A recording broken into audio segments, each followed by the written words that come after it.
All right, physics reaction video number 62. Today I did a search for high school physics, I think, and filtered by this week. So you can tell that this is somewhat recent. So here we go.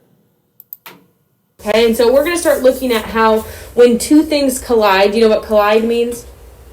Two things hit each other, right? That's a collision. When two things hit each other, the momentum in the total system is conserved. So it doesn't mean that one object is still going to have the same momentum it had before the collision, but it does mean that in the total system, between the two objects and between the environment, we have a conservation of momentum. Okay? It does not matter what something weighs or how fast it's going, the mass or the velocity, it doesn't really make a difference in that. It's always going to be that the total momentum before is going to equal the total momentum after some collision. Okay? It's interesting to me that statement is all three of Newton's laws, right? So let's see. Newton's first law. If there is no before or after, if there's no event, your momentum stays the same. The third one, of course, momentum before equals momentum after. So if you just have momentum swap, that means that the change of one person is equal and opposite to the change of the other person in the same amount of time. And I guess Newton's second law just describes those swaps of momentum. So it's kind of the boring one. So this is cool. So it sounds like maybe she has a live audience. It's not clear because she did ask that one question about whether people knew what collisions were. So I'm not sure if this is for like a flip class or maybe this is just a recording for just the people who can't be there. I'm not sure, but so far so good. So here's our main equation for momentum. Cool. M1v1 plus M2v2 equals M1v1 prime plus M2v2 prime. That's what that little apostrophe right here. This is called a prime. And take a guess on what do you think that means? So I really like the pointer. That's huge. It has really draws your eye and shows you what you need to point it to. It kind of stinks that it covers up the underneath the green arrow, but it's so much better than just a tiny little mouse cursor. Just wanted to pause here and say, my usual, my comment, right? So students are shown this and they're like, okay, this makes sense. It totally makes sense that this would be the momentum before and this would be the momentum after. But it's interesting to already see the assumptions that are built into this. The M's don't change. So this is not really set up for the moment. It's not really set up for an inelastic collision. Well, I guess it kind of is. When that you just add the two masses or whatever. But, in principle, the momentum can change, which is, it's statements like this that get students in trouble when they start to do like the rocket equation. But I think that's okay, right? Because you have to start building some intuition. And I think that if you're really bothered by something when you hit the rocket equation, that's okay, right? That means it's really setting up your brain for learning. The other thing I was going to talk about is these primes here. So instead of like initials and finals, we've got these primes. Right, there's only so many characters we can use, and sometimes prime means take derivative of, right? But she's being very clear. My guess is this is also what her textbook is doing, but it's not. But I don't know. But totally legit. And she's taken some time to really explain what this stuff's going to mean. Very cool. Right here, this is called a prime, and take a guess on what do you think that means? I like that. Any idea on what the prime symbol means? Just based on context here, before and after, right? The prime means that this is our final velocity. Okay? Sorry. The 1 just means of object number 1, and the 2 means object number 2. It doesn't mean before and after, right? 1 means of object number 1, 2 means object number 2. Cool. Prime means final. It is so interesting that we're starting to get tons and tons of things involved, right? So we're not just doing single mass, experiencing single force, right? So we suddenly need these subscripts, and we're using superscripts to indicate before and after. Sometimes people are super thorough. They'll say put a parentheses like V1 T0 V1 T final or something, but you don't have to put any times in this. I just love how thorough she's being, really explaining every piece of this, because it could very well be the first time they've seen all of this stuff in one place. Right. So you could have put an F there for final, but the way that most where you'll see this equation written with most textbooks and everything like that is with this prime symbol. Okay, so we could use this with however many objects were colliding, right? If there were 3 objects colliding, we would say M1V1 plus M2V2 plus M3V3, right? Love we that. could do as many terms on either side as we need. Most of the time, our collisions right now are just going to be between 2 objects. It's going to be pretty simple, but you could add more if you absolutely needed to. Okay, if there's 3 things that are moving and we see a collision, we could add a term to that. You know, I really like what she was just saying. Very, very likely all of their homework and all of their examples is going to look like this. And, you know, when you want students to sort of see patterns, of course we say, oh, it's just, 1 and then 2 and then, oh yeah, I guess 3 and then 4, right? So that's one pattern we can see. But there's also some really interesting symmetry to this problem. When there's just 2 on each side, you can sort of gather terms. Let me think. If you had, so you could subtract, you could bring all the ones over here and all the 2's over here, and that would be basically Newton's third law, right? That the momentum change of one is equal and opposite to the momentum change of the other. But if you had a plus M3V3 and a plus M3V3 prime over here, suddenly you couldn't do that. You couldn't just isolate the 2 terms because there's suddenly 3 terms. So I really liked how, even though very likely they're not going to be doing more than 2 particles, she really sort of identified, like, this is the pattern I want you to see. 1 and then 2, heck, it could keep going. Maybe even doing like a plus dot dot dot and a plus dot dot dot here. Even though, no question, she's going to use some algebra tricks that are going to leverage the fact that there's just 2. It's interesting. I love how she just set that up. Second thing we need to think about is that for most of the time, we're going to see like a true collision, right? Things are actually hitting and moving apart or sticking together, whatever. But some things that could be considered a collision would be like an explosion, right? If an object is sitting at rest and then it explodes, what happens to all those pieces? Do they usually go in the same direction? No, right? They're going a lot of different directions. So the combination of those momentums of those objects would equal 0, because at the beginning, before that collision, before that explosion, it had 0 momentum. And so we're going to kind of look at what that looks like. So we use the word collision to describe, yes, 2 things colliding, but we also use it to describe any sort of like quick change in momentum. Oh, I love that. Does that kind of make sense? That was really awesome. All right, let's start with the 2 types of collisions. The first of which is called an elastic collision. Okay, I didn't put a definition in there for elastic collisions. But elastic collisions is when 2 things end up apart. Okay, maybe write this in to the side here. Elastic collisions is the things, or whatever they are, the objects, end up apart. Boy, that's interesting. I like that definition.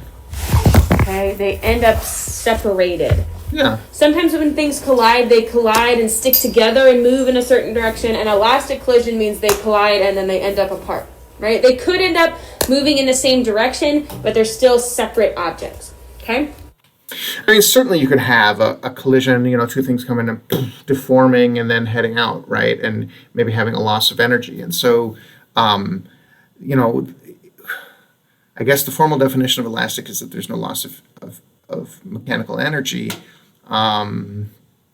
But certainly for the stuff that she's doing, which is probably going to be like very rigid, solid balls, boing, going like that, this is a great, quick way to say, wait, was this elastic or is this inelastic? Because honestly, when there's examples when the deformation happens, it's very clearly spelled out.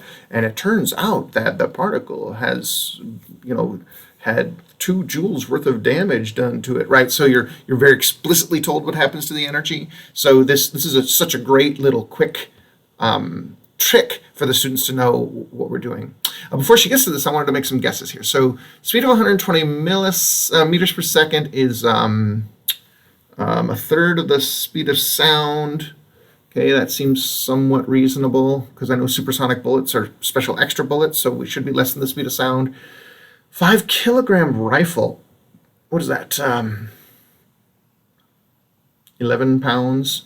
Trying to think. The heft of a rifle. 11 pounds. So that's like 1.5 gallons of milk. So that's a pretty heavy rifle. I mean, the only rifles I've ever held are like BB guns, so they don't seem like they're that heavy. And it shoots 0. So 50 gram bullet, 50 grams. So what is a Coke can again? 350. Okay, so 1/7 of a Coke can when it's full. So if I held 7 bullets in my hand, that would be a Coke can when it's full. This one's empty. Okay, so I think that's a pretty hefty bullet. So would we feel a recoil? So we've got a factor of 100 here. So I guess we just divide this by 100. So 1.2 meters per second. If I took a rifle and needed to throw it 1.2 meters in 1 second, 1,001. Okay, it's not going to kill you, but you'd feel it. All right. So let's try this one. Find the recoil velocity of a 5 kilogram rifle that shoots a 0.05 kilogram bullet at a speed of 120 meters per second. So in this case, what do you think the collision is? When does the collision happen? Or what we call the collision? Right, exactly. When the trigger is pulled, right? Trigger is pulled, boom.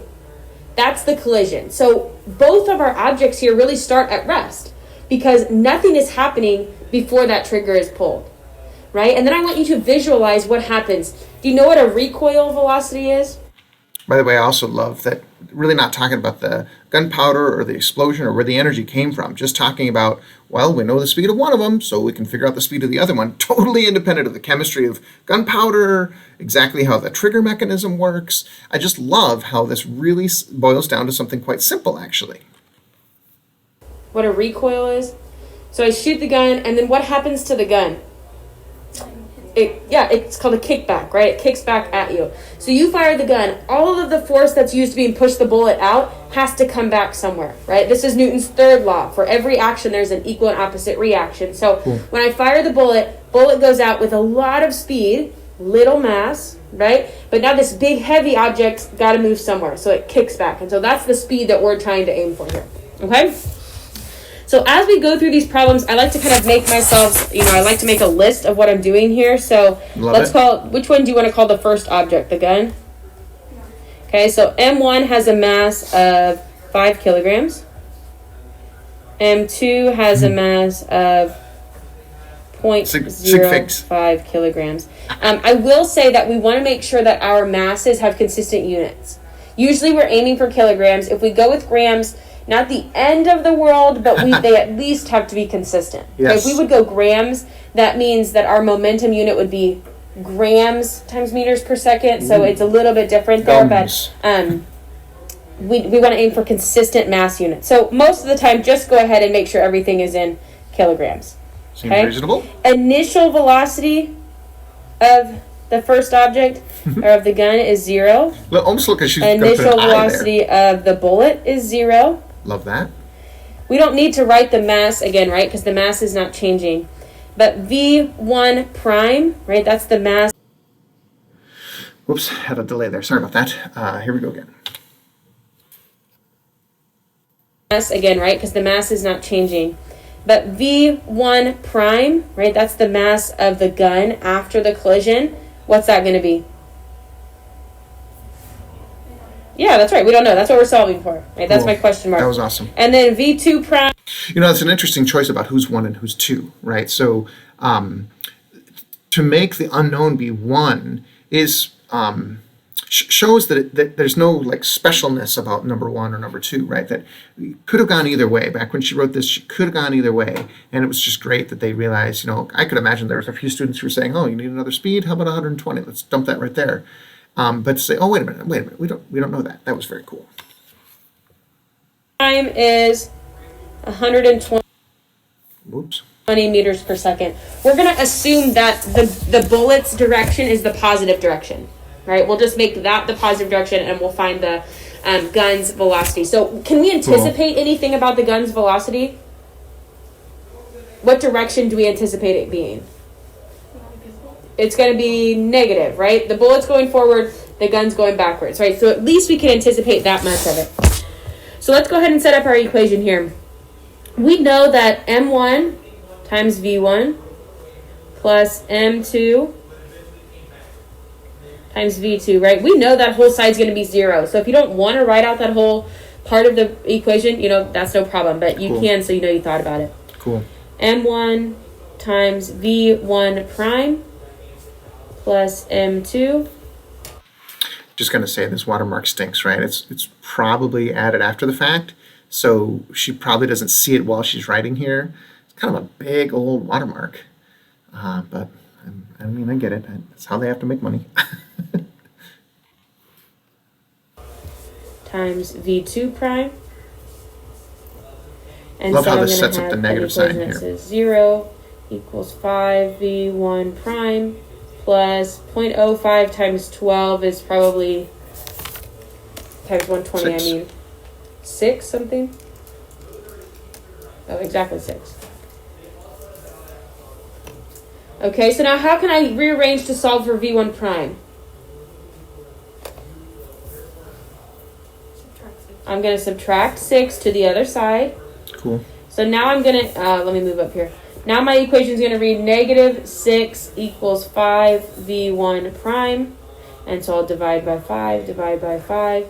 And my final velocity of my gun then is negative 1.2 meters per second. Awesome.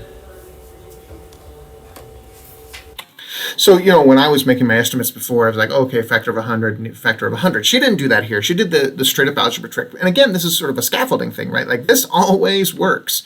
What I was thinking was just sort of ratios, right? Again, which is of course a trick you can do if there's only two particles. I was like, oh, okay, factor of 100, done. But even when I did that, I was not explicitly talking about the negative sign. So this way, of course, you really recovered that negative sign. All right, so I think I'll stop it there. This was actually really cool. Lots of really great stuff in here. I love this stuff about the elastic collisions. I loved the arbitrary choice of who was M1, who was M2. I loved how she talked about how there could have been a third mass. There was some really, really great stuff in here. All right, everybody, have a great day. And remember, physics teachers are awesome.